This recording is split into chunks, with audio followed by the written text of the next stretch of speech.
мынакей көчөттөрдүн бияка ташып келип, жумушчуларды жалдап, үй бүлөсү менен кошо келип, бияк жагы Манас аэропорт, бияк Бишкек. Мына аба ырайыга байланыштуу улам үйшүк. Ушу кишилер иштеп атканда канча сом төлөйсүз? Бияка отуруза элек деле ошол. Отургузган учурда келет.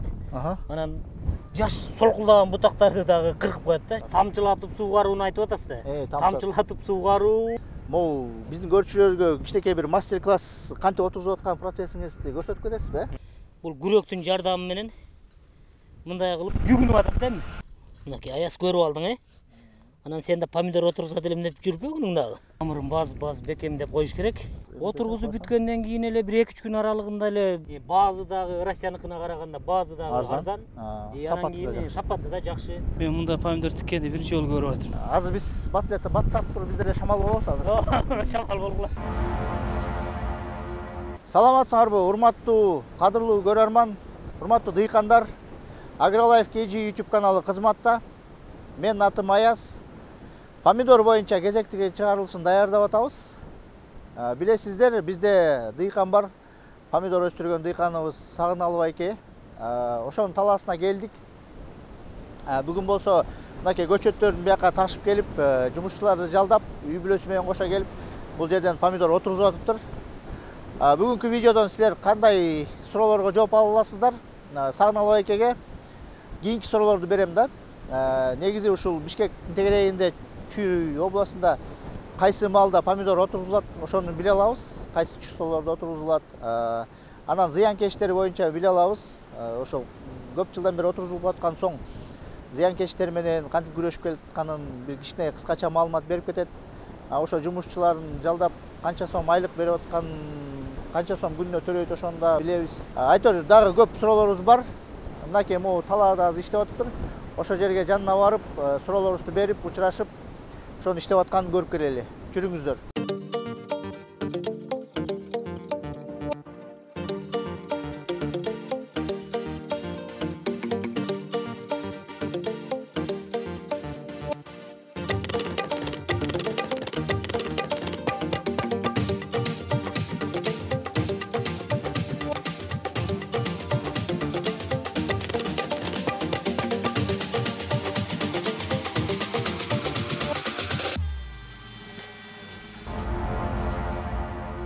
Жумуш башталыптыр. Мынакей биз талаага келдик.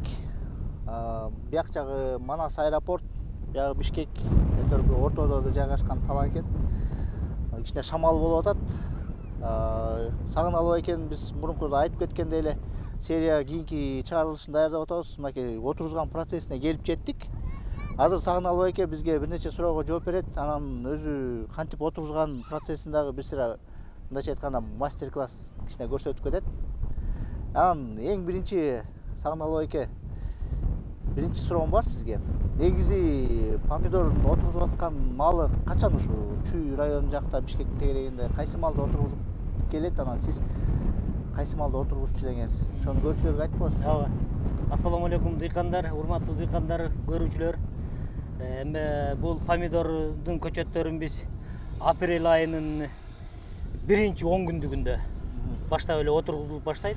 Анан бирок быйыл мына аба ырайыга байланыштуу улам үйшүктөн эметип аткан үчүн анан быйыл кечирээк болуп калды. Кеч болду ошон үчүн. Үйшүк жүрүү коркунучу болуп атты, үйшүк алып атты. Анан ошол себептен ушул быйылкы жылы кечикти да. 26 апрель бүгүн, ошо 26 апрель майдын аягы акыркы 10 күндүгүндө отургузуп атырсыңар, тескерисинче болуп атты. Негизи буга чейин апрелдин 10-унан 15-лерине чейин отургузуп башташты. Ушул бизде бир комментарийлерде бар да суроолор, кайсы маалда отургузулат? Эми ар бир региондо өзүнүн бир убактысы бар да. Ооба. Анан үрөн жөнүндө тарттык. Үрөн жөнүндө тартсак айтат, дыйкан өзү качан түшүм алам деген учурда ошого ылайыктап отургуза берет экен да. Майдын ортосунан деле июнда отургузган деле бар экен, баягы кеч түшүм алам дегендерчи. Анан экинчи суроом бар. Могу жерде кишилер иштеп атпайбы силерде? Ушу кишилер иштеп атканда канча сом төлөйсүз? Бүгүн бир жумушчу булар биякта карасаңыз, биякта. Бир жумушчу бир күндө 8 саат иштеп 1200-1500 сом алат экен. Иштеп кетет. Обедти кандай кыласың? Тамак беребиз. Өзүңөр бересиңер, өзүңөр алып келишиңер? Жок, өзүбүз беребиз. Сиз бересиңер, жакшы экен, Обед болуп 1500 сомго чейин алып келет экен да, Примерно канча күн тегерегинде отуруп бүтүрөсүңөр? Мен 1 гектар жерди бир 5-6 киши, 10 киши болсо 4 күн, 5 күндө отургузуп болсо болот да. Тегерегинде бүтүрөт экенсиң да. Где-то бир жуман тегереги иштейт экенсиң да, о жерде талааларды алып келип. Сагыналуу эке, биз эмки чыгарылыштарда баягы зыянкечтер боюнча адистерге барабыз да. Ото чөп, анан зыянкечтер боюнча вредитель деп коет орусча. Оорулар боюнча ошол бир чыгарылыш даярдайбыз да. Анан сиз кандай ушу помидор отуруп атканда кандай оорулар болот, кандай зыянкечтерге кабыл алып калып атасыңар да, ошону айтып койсоңуз. Помидор өстүргөн учурда азыр мындай жаш көчөт эме маалында дагы чебиртке деген бар. Чебиртке бир аз кыркып кетет эмесиненчи. Баягы жаш бул эми бутак да, бутагын кыркып кетет. Бияка отурса элек деле ошол отургузган учурда келет. Анан жаш солкулдаган бутактарды дагы кыркып коет да, чебирткечи. Эми ал көп кыркалбайт. Эми бир аз эметет, анан анчалык зыян келтирбейт анданчы. Анан бул зыянкечтер түшүм бышып баштаганда көбүнчө зыянкеч ошондо келет да, мөмөгөчү. Мөмөнү жеп баштайт, анан ошондо ар кандай агровет аптекалардан барып, ар кандай азыр дарылар бар. Ошолорду алып келип себебиз чачыратып жалбырактанчы.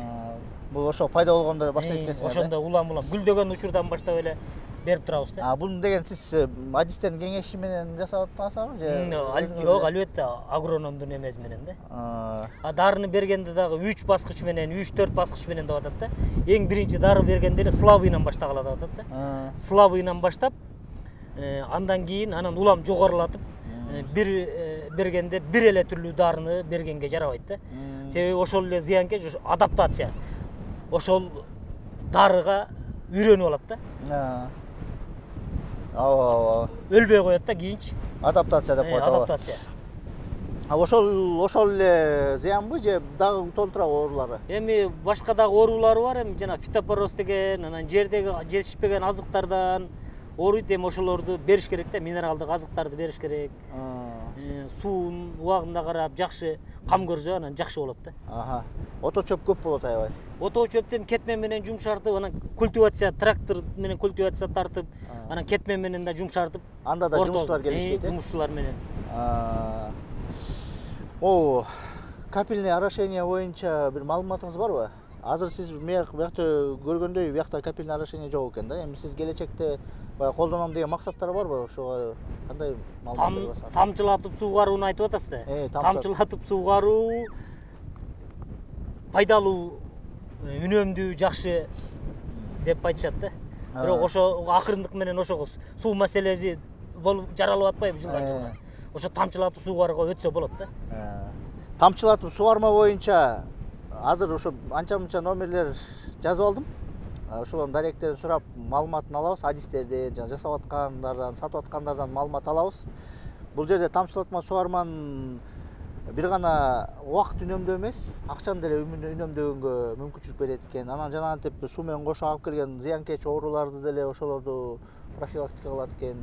Анан жанагындай жер семирткич химикат бергенде дагы ошол суу менен кошо берип коюп, мындай пайдасы көп экен да. Эми ал жөнүндө дагы чыгарылыш тартабыз буюрса.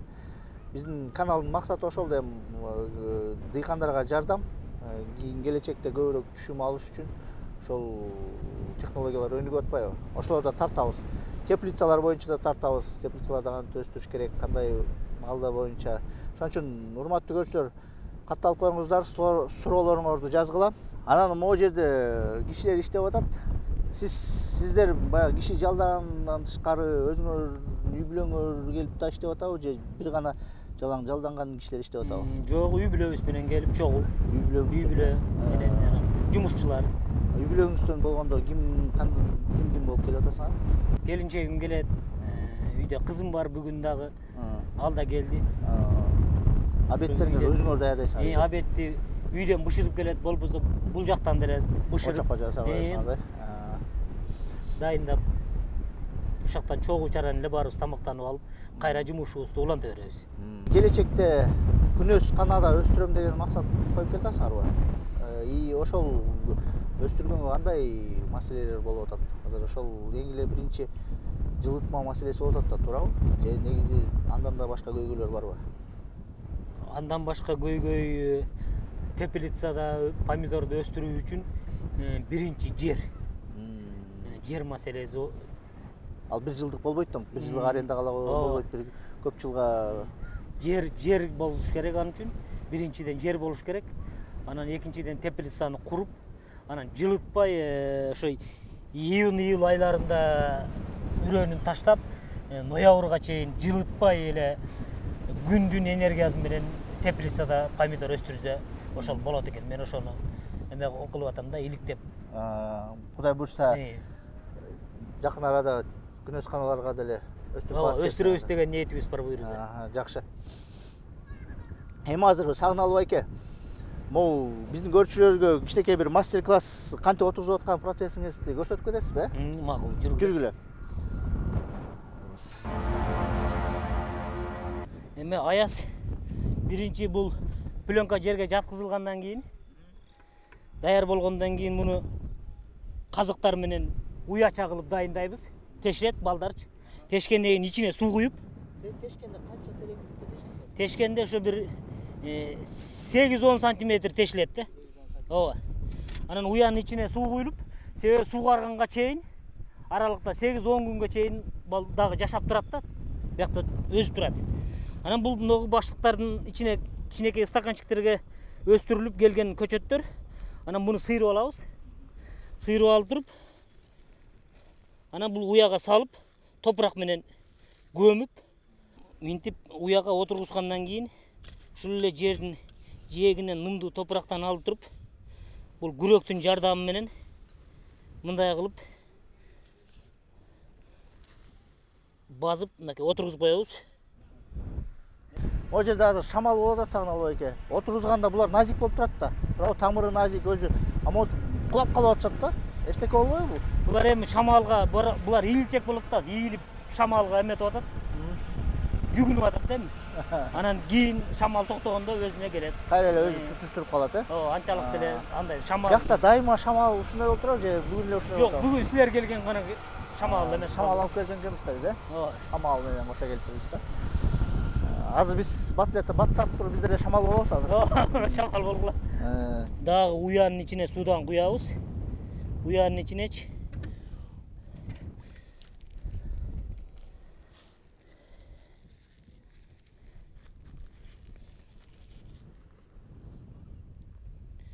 Муну кармап туруп, кайра эле топурак менен мынакей аяз көрүп алдың, э? Анан сен да помидор отургузат элем деп жүрбөгүнүң дагы. Мен помидор отургузгам да кичинекей. Отургузгансың? Ооба. Мынакей. Кудай буйрса. Бирок биздики жетишпейт, тиги терезеге коюп кызартчыбыз да. Терезеге коюп жашыл боюнча үзүп турган, терезеден кызартчы саргайып кичине.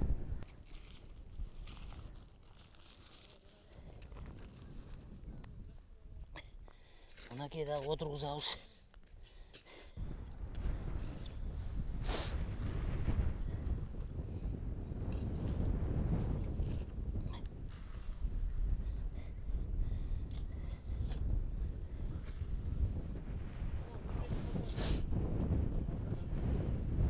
Тамырын базып бекемдеп коюш керек.